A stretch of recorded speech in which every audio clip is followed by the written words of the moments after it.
ನನಗೆ ವ್ಯಾಪಾರಿಗಳಿಗಿಂತ ಜಿಲ್ಲೆಯ ಜನರ ಕ್ಷೇಮನೇ ಮುಖ್ಯ.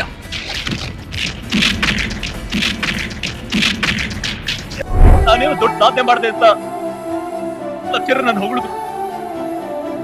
ಆದ್ರೆ ಈ ಸಾಧನೆಗೆ ಕಾರಣ ನಾನಲ್ಲ, ಇವರು ನಮ್ಮಣ್ಣ.